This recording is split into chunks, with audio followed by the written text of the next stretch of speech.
Hey everyone, it's Past Ela here, and I am thrilled to finally reveal the settings for Season 3 of Triforce Blitz. If you participated in the tutorial seed before this announcement, I imagine you have a pretty good idea of the changes for this season already, but we will be going through everything in detail together now. Before I start, I want to welcome anyone who is new to Triforce Blitz.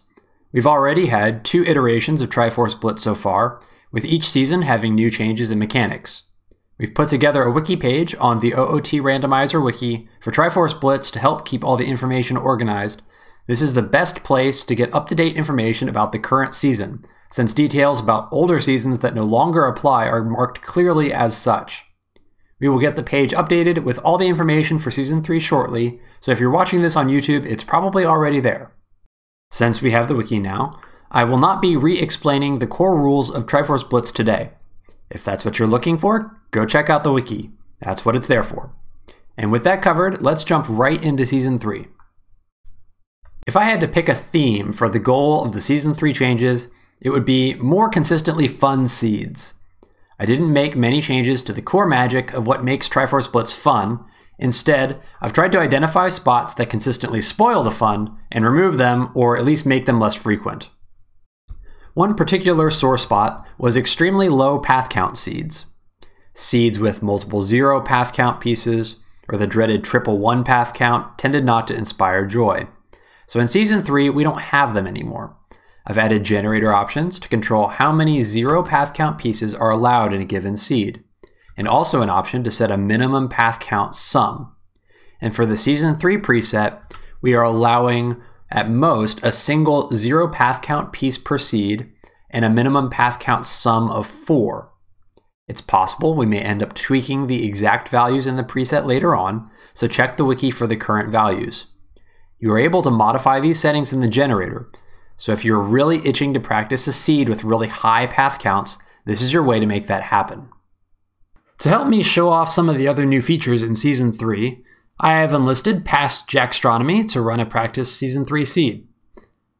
Though I may not have bothered to explain anything beforehand, but take it away, Past Jackstronomy. Yeah, first let's take over. And hey, this is the first Season 3 seed that's out in the wild, eh? Here, so we started with CL. Okay, fine, whatever. We've got ourselves a medallion, and we're starting as adult. So let's go. Of course, we're always starting as adult because it's a Triforce Blitz. Whoa, wait a second. The Rainbow Blitz rebuild when the hero collects 2 spiritual stones and medallions. The evil ones heal begin the heroes once the Triforce is completed. Ah, you start with all of your information, I see. Another relatively minor change is that you will now start with the Temple of Time pedestal info about the dungeon reward layout. In case you haven't seen this before, you can open the menu and press down on the D-pad on the inventory screen to see an overlay of all the dungeons with their respective rewards. So you're free to run straight over to CAC without checking the pedestal in Season 3. Chest textures are a feature that has appeared in the dev generator recently for heart pieces and heart containers. I've added an option to manually enable or disable the heart chest textures in the generator, and Season 3 will have this option disabled by default. This is something that might change during the course of playtesting, so check the wiki for the latest info. Do we really want to do all of... that's interesting. What the heck is that? I'd like to explain. What is that? I'm also just going to save because there is a big chest at the center of DTG. So I may need to come back here later. Who knows? What the hell is that? Okay, that's the new Chew texture, alright. On the subject of chest textures, we now have a new chest texture for bomb chews. Previously, bomb chews were treated as major items and appeared in large chests. This was really helpful in the early game to break open seeds, but less helpful in the late game when they became bait items. In Season 3, bomb chews will be found in small chests with the special chest texture shown on the screen. I made the texture myself, and I am awful at art, so if anyone feels inspired to make a better version of the texture, I am definitely open to making it more stylish. But in the meantime, please enjoy your Season 3 seeds with slightly fewer bait items.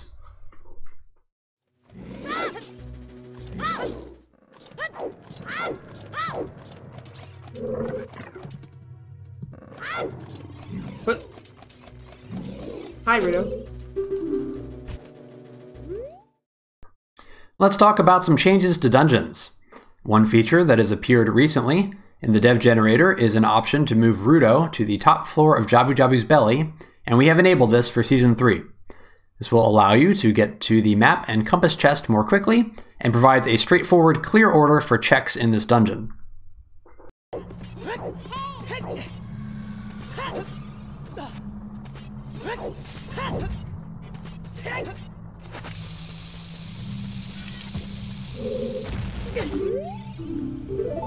Ooh, Shadow Temple.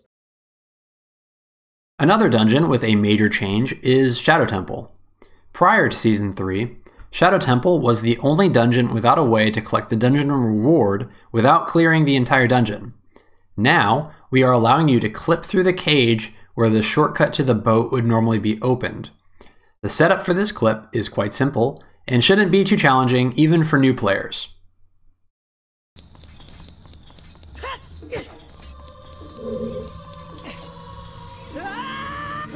Okay, so you see, there's this block here. I would like for this block to not be here, so I may just go straight to the back of Shadow Temple. 1, 2, 3. And now just play on /, and now you're just gonna spam A. Helps if you stay in jump slash mode. There you go. That's called Shadow Gate Clip. Keep in mind that this clip is not normally allowed in the standard rule set, so you will not be able to use this trick in game modes other than Triforce Blitz. Deviating from the standard rule set is not something we took lightly, but we feel that adding a shortcut for Shadow Temple makes it more consistent with all the other dungeons.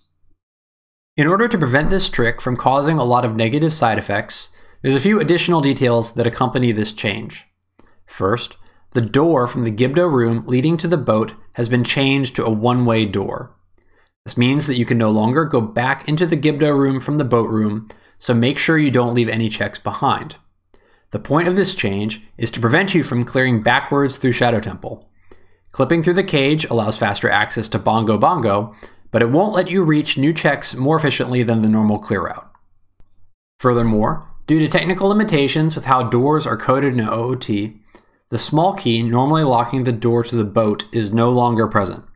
Despite this, the key logic for Shadow Temple is unchanged, so the logic will assume that a lock is still on that door, and there are still 5 small keys located in the dungeon. Finally, the hidden Floormaster chest will now always contain a small key. This prevents you from possibly locking yourself out of the rest of Shadow Temple if you went straight to Bongo Bongo.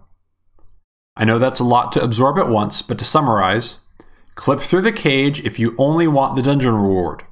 But if you're looking for progression or a Triforce piece, clearing Shadow Temple normally is usually going to be the right move. Okay, that covers all the miscellaneous quality of life changes for Season 3. Let's talk about hints. Here is the hint distribution for Season 3. You'll notice that it's a little bit simpler when compared with previous seasons.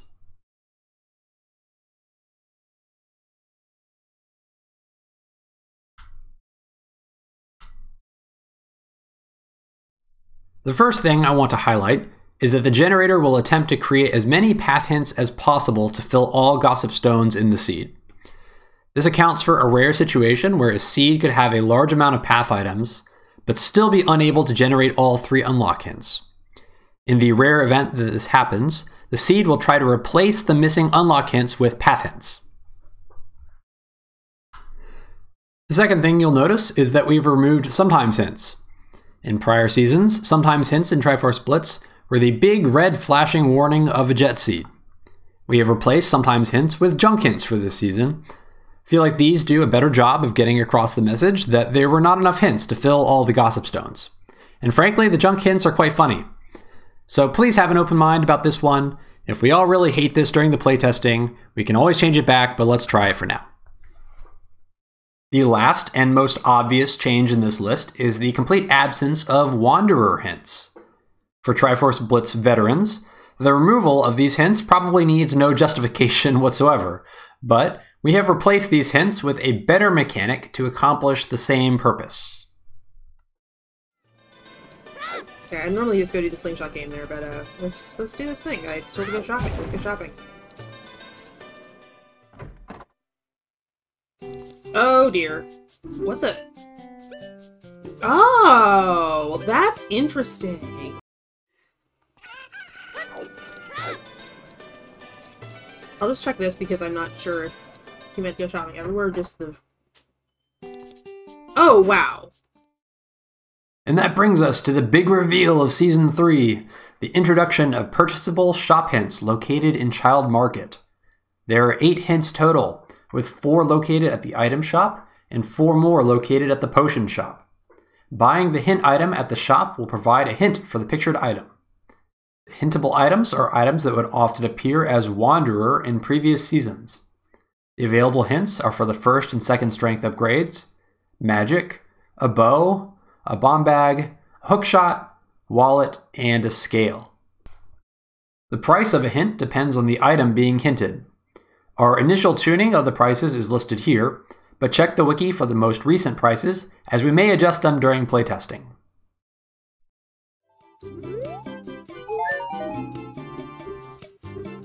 Okay. Oh, that's very interesting, Ella. Oh, now this is cool. Okay.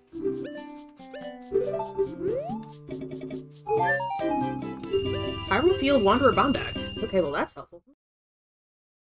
Purchasing a shop hint will reveal 2 important pieces of information about its corresponding item.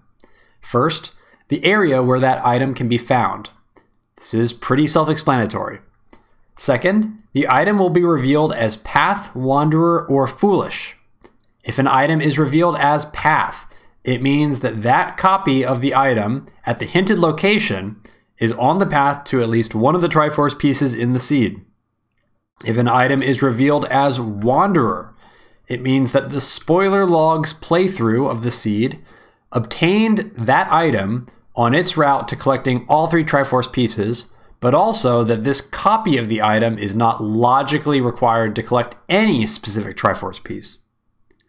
Finally, if an item is revealed as Foolish, it means that the spoiler logs playthrough of the seed did not obtain any copies of this item on its way to collecting all 3 Triforce pieces. Foolish item hints will provide the location of a randomly selected copy of that item, so it is possible that a logically inaccessible item could be chosen, for example, a bow-locked bow. Shop hints add an all-new element of strategy to the Triforce Blitz experience. No longer will you be at the mercy of the seed's layout to find out whether there's a second Sphere Zero bomb bag floating around somewhere. You're more easily able to target specific items that you think are holding you back from finding what you need. And I will finally be able to find that hookshot on Ocarina minigame before the 2-hour mark. At the same time, the more impactful hints are locked behind obtaining a wallet, so it will be up to you to decide how much time you are willing to invest into getting a shortcut to a particular item. And because these hints are located at Child Market, it is unlikely that you will be able to save scum your way to purchasing most of the hints early on in the seed, so you will be forced to choose wisely how to spend both your time and your rupees. And with that, we've covered everything you need to know about Season 3 of Triforce Blitz. I hope you have a blast playing the new settings.